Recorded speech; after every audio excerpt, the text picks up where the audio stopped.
దేవాని గొప్ప కార్యములను మదింతల స్తుతించెదం, నీ ఆశ్చర్య క్రియలను పాడి కీర్తించెదం. హల్లెలూయా నా యేసు రాజా, హల్లెలూయా నా ప్రాణనాథ, హల్లెలూయా నా యేసు రాజా, హల్లెలూయా నా ప్రాణనాథ.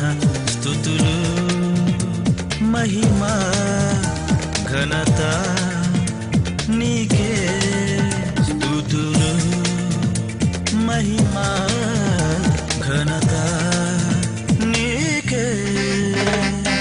దేవాని గొప్ప కార్యములను మదింతలచి స్తుతించెదం, నీ ఆశ్చర్య క్రియలను పాడి కీర్తించెదం.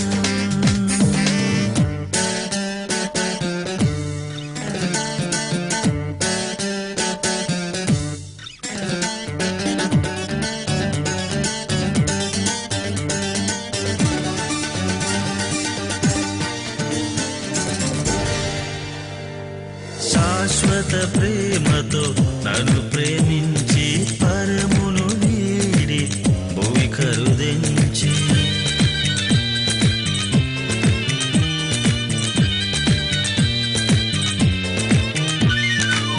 కలువరి శిలువలో రక్తము కాచి నీదు కృపతో నన్ను రక్షించిన నీ దివ్య ప్రేమను అత్యధికముగా స్మరింతు జీవిత కాలం.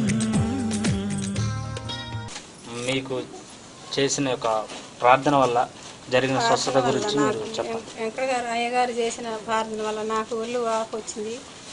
ఎక్కడా నయం కానీ స్థితిలో ఉన్న నేను హాస్పిటల్లో ఖమ్మంలో తిరిగినా, ఎక్కడ తిరిగినా నయం కాలేదు. హైదరాబాద్ వరకు వెళ్ళినా నయం కాకపోతే ఇక్కడ పాస్టర్ గారు వచ్చిండు ఇక్కడికి రాజలింగాల, కొత్తగూడ నుంచి ఇక్కడికి రాజలింగాల వచ్చిండు పాస్టర్ గారు. నాకు ఒళ్ళు వాపులు అన్నీ వచ్చినాయి. వచ్చిన లోపల ఏ హాస్పిటల్ తిరిగినా నాకు నయం కాలేదు.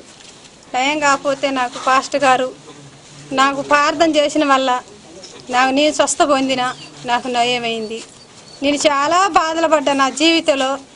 ఎప్పుడైనా నాకు ఎంత అద్భుతాలు ఏమి జరగలేదు. పాస్టర్ గారు నాకు ప్రార్థన చేయటం వల్ల నేను స్వస్థపరిచిన. ఇంతవరకు దేవుడికి వందనాలు. సరే, మనం చూస్తున్నటువంటి ఈ వ్యక్తి పేరేమో ధనలక్ష్మమ్మ గారు. ఈమె గారికి సైంటిఫిక్గా నీకేమైందమ్మా? అలాగనే ఎర్రగడ్డ హాస్పిటల్కి తరలించారు ఏమని. అక్కడ తీసుకెళ్ళినా కానీ ఏమో అక్కడ వైద్యానికి పని చేయలేదు. అంటే ఏమో అనారోగ్యంతోనే ఉంటుందని చెప్పేసి అక్కడ డాక్టర్లు కూడా సర్టిఫికేట్ ఇచ్చారు. ఆ తర్వాత వెంకట జాషువా గారి దగ్గరకు వచ్చిన తర్వాత ప్రేయర్కి వచ్చింది. ప్రేయర్ మీటింగ్లో ఒకరోజు నైట్ ప్రేయర్కి వచ్చింది. ఆ తర్వాత నుంచి ఆమె స్వస్థత పొందింది. ఇదేనమ్మా. దేవునికి మహిమ కలుగును గాక. దేవునికి స్తోత్రం. హల్లెలూయా. ఎవరులంటే ఎడదిరుగుతాయి కుతుకలు అయితే అన్నం తినే టైంలో ఉపయోగి. అయితే అమ్మగారి పేరు ఏం పేరమ్మా? శాసమ్మ గారు. శాసమ్మ గారు మనం చూసినట్లయితే ఈమె గొంతులో వచ్చేసి అన్నం తినేటప్పుడు రక్తం పడటం అలా జరుగుతూ ఉండేది. ఎన్ని హాస్పిటల్ తిరిగినా కానీ స్వస్థత పొందలేదు. వెంకట జాషువా గారి దగ్గరకు వచ్చిన తర్వాత ప్రేయర్ మీటింగ్లో పాల్గొని ఆమె యొక్క ఎక్కడైతే బాగా బాధగా ఉన్నదని పాస్టర్ గారు అడిగినప్పుడు ఆమె ఇక్కడ చేయబెట్టుకొని ప్రార్థన ఆయిల్ రాసుకోవడం వల్ల ఆమె స్వస్థత పొందింది. ఒక ఘనత దేవునికే చెందును గాక. హల్లెలూయా. కనపడి ఆగినాయి. సరే, అమ్మగారి పేరు కస్తూరమ్మ గారండి. అయితే ఈమె గారి కంటికి ఆపరేషన్ చేయాలన్నారు. ఖమ్మము మరియు ఇతర హాస్పిటల్కి వెళ్ళారండి. అక్కడ కూడా కంటి ఆపరేషన్ చేయాలని చెప్పేసి కన్ఫామ్గా చెప్పేశారు.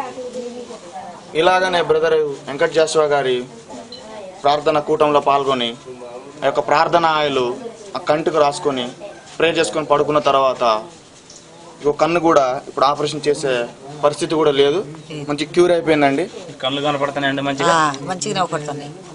ఈ యొక్క ఘనత దేవునికే చెందును గాక. దేవునికి స్తోత్రం. హల్లెలూయా.